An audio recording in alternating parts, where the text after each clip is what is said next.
Era uma terça-feira pela manhã, no dia 4 de maio de 2021, quando a Escola Infantil Pró Infância Aquarela, na cidade de Saudades, interior do estado de Santa Catarina, abriu suas portas como era de costume e ela recebeu seus alunos. A creche, ela acolhe crianças de 6 meses a 2 anos de idade.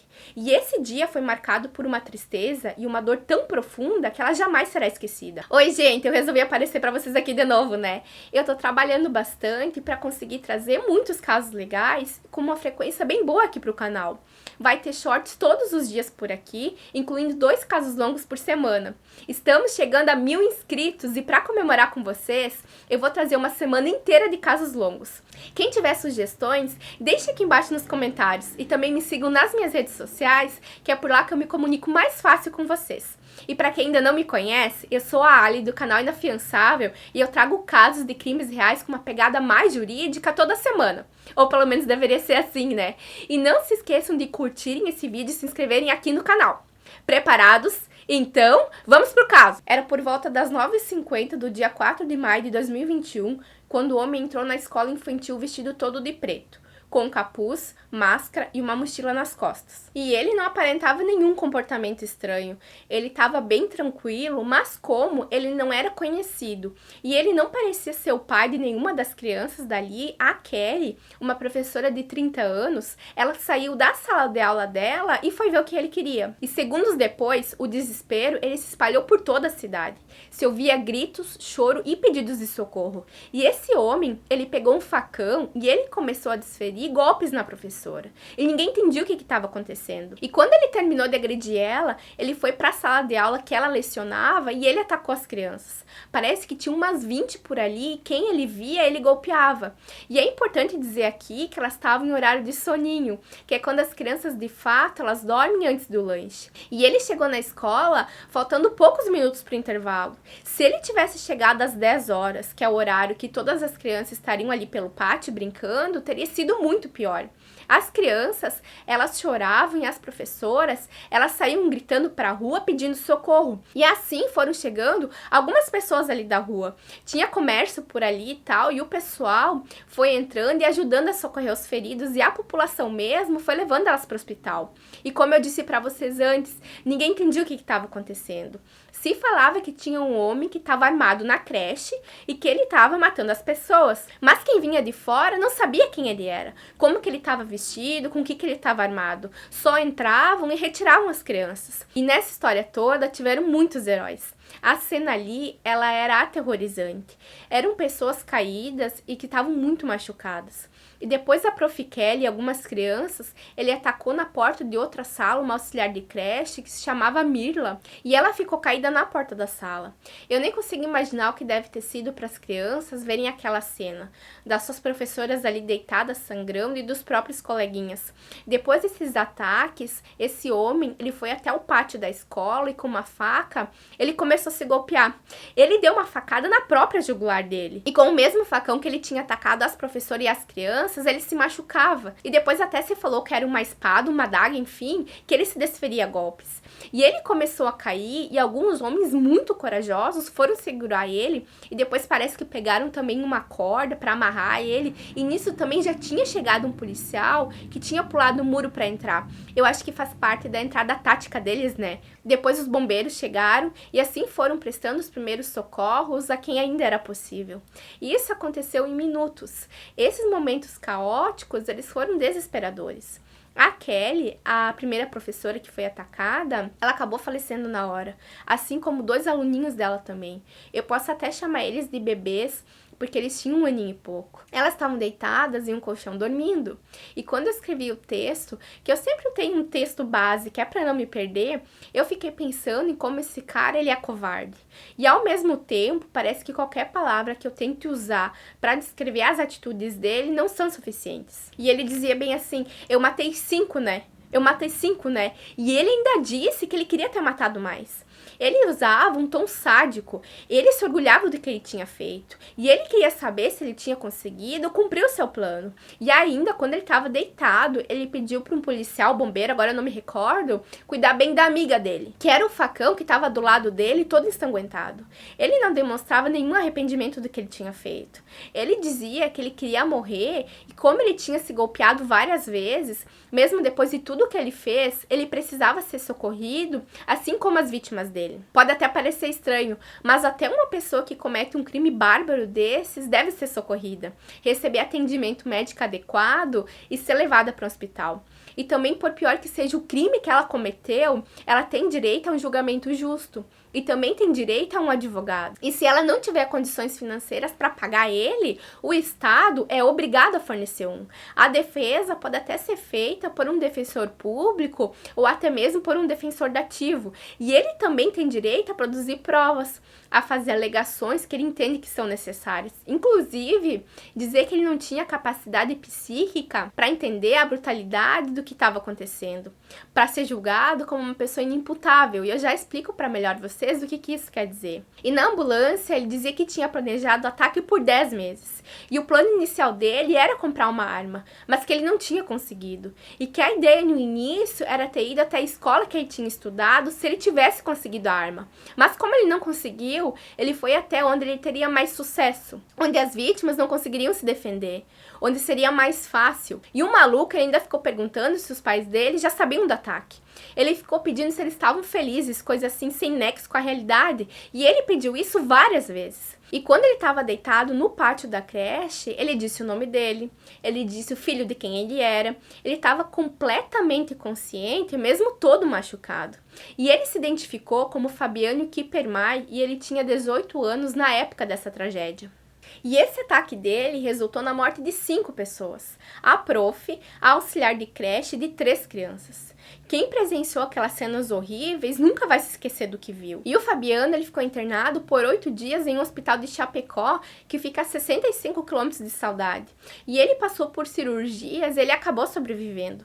E de todos os feridos mais graves, um bebê também conseguiu sobreviver e teve alta do hospital alguns dias depois. E depois da alta, ele foi encaminhado para o presídio da cidade de Chapecó e ele aguarda julgamento até o dia 9 de agosto de 2023, que é amanhã, onde ele vai ser levado até a cidade de Pinhalzinho, que é a comarca responsável pelos julgamentos do município de Saudades, que não tem sede própria. E durante esse período que ele esperava julgamento, a sua defesa fez vários pedidos, incluindo pedidos que fossem feita perícia nele para que atestassem a sua insanidade mental, que tem previsão legal no Código de Processo Penal. Mas o que isso quer dizer, Ali? Significa que ele não cumpriria uma pena de prisão e uma penitenciária como normalmente acontece. Ele seria submetido ao que se chama de medida de segurança, que nada mais é do que um tratamento em um hospital psiquiátrico. E essa medida de segurança, ela é fixada por um prazo mínimo e o réu acaba passando por uma nova avaliação psiquiátrica e esse prazo pode ser prorrogado. E caso o réu ele não apresente mais riscos para a sociedade, ele pode ser solto mediante nova decisão judicial e que também é ouvido o Ministério Público, que é representado pelo promotor de justiça. E vale dizer aqui também que essa medida de segurança, ela não pode superar o limite de 40 anos que é previsto no Código Penal, já que no Brasil não são admitidas penas perpétuas. Isso cabe tantas discussões, tem tanta coisa para falar sobre isso, que eu não quero entrar em detalhes para o vídeo não ficar muito pesado. Juridicamente falando, embora esse caso também seja muito difícil de contar, então me deixe aqui nos comentários se vocês têm interesse de saber mais sobre isso, um detalhe um pouco mais aprofundados, tá? E o pedido que a defesa dele fez foi deferido, que é quando o juiz ele aceita e ele foi até o Hospital de Custódia e Tratamento Psiquiátrico de Florianópolis fazer essa avaliação. E a defesa também conseguiu o laudo de um psiquiatra e 2 psicólogas, se eu não me engano, para fundamentar o pedido da insanidade mental.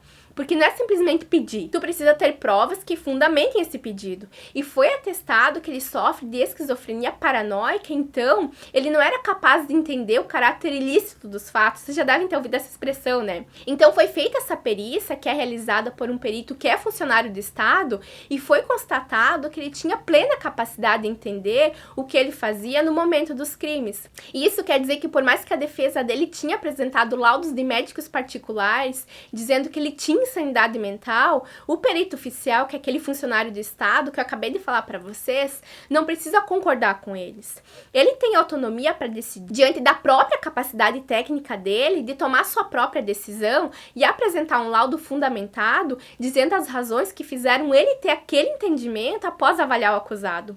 Aqui também é bom esclarecer que os laudos não vinculam o juiz, nem os particulares e nem aquele do perito oficial. Mas o juiz acolheu o laudo do perito oficial, que dizia que o Fabiano não tinha nenhum comprometimento mental e o processo seguiu normalmente até o julgamento final, que é feito pelo tribunal do júri.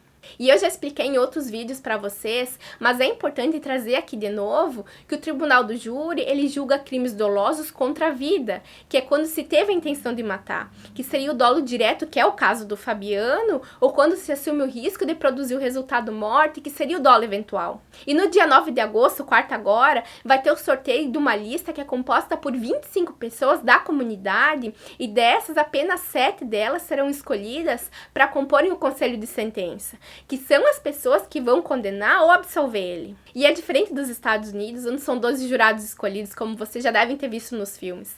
Quem escolhe é o Ministério Público, que é a acusação, e os advogados do Fabiano, que são a defesa dele. E também é importante dizer aqui que eles podem ter até 3 recusas de cada um e que elas não precisam ser motivadas. É só dizer que não quer determinada pessoa e escolher outra. E é durante o julgamento que os jurados vão condenar ou absolver ele, como eu acabei de falar isso pra vocês. Sim, porque por mais que seja horrível o que ele fez, completamente desprezível a atitude dele, ele ainda pode ser absolvido desse crime. E eu vou trazer uma atualização desse caso, assim que tiver fim o julgamento, que pode durar alguns dias ainda, para o caso ficar bem completo para vocês. E eu vou trazer aqui a condenação à absolvição dele. E o Fabiano, ele não tinha antecedentes criminais. Ele não tinha passagem pela polícia. E no dia que ele fez isso, ele saiu do intervalo do trabalho dele de bicicleta e ele foi até em casa, ele pegou as armas dele. O facão, a espada, o adaga, enfim, e 2 facas que a gente chama de arma branca. E ele foi pra creche e fez o que fez. E eu também li alguma coisa que ele sofria de bullying. Eu li que ele era muito introspectivo, que ele era muito tímido, que ele não tinha amizades e que ele ficava muito tempo no quarto jogando videogame, parece que eram jogos bem violentos. E então também foram apreendidas com ele 2 facas, como acabei de falar pra vocês, isqueiros, um artefato explosivo, um videogame, um CPU, um notebook e mais 11 mil reais em espécie, tudo isso que tava na mochila dele. Eu não sei se ele pensou que ele ia conseguir fugir depois do que ele fez. E a mãe dele também estava bem doente na época. Parece que o pai também já tinha tentado cometer suicídio, mas nada que justifique você planejar por 10 meses um ataque em uma escola, onde você vai ferir outras pessoas, causar danos irreversíveis em tantas famílias.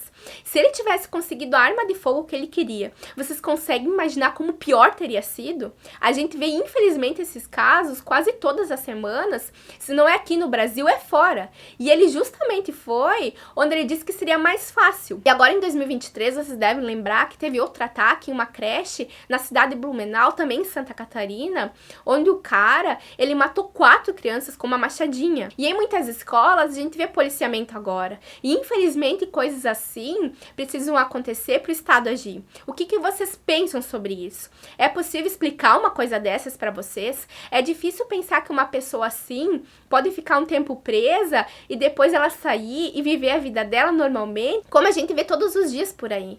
E agora, eu tenho um pedido muito especial para vocês.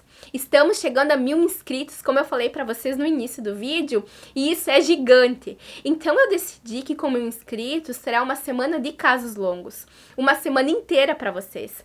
Então, gente, me ajudem a realizar isso também. Eu tô pensando em muitos casos legais e eu aceito sugestões de vocês também. Eu sempre tô de olho nos comentários e eu sou tão grata a vocês, a quem chegou comigo até aqui, quem curte, comenta, compartilha e me segue nas minhas redes sociais. E eu sempre digo que o crescimento e o sucesso é nosso, é de vocês também. Muito obrigada para quem ficou até aqui. Eu espero que vocês tenham gostado da forma como eu trouxe o caso, porque é muito difícil falar quando se trata de brutalidades e principalmente quando envolve crianças. Beijos, até logo, fui!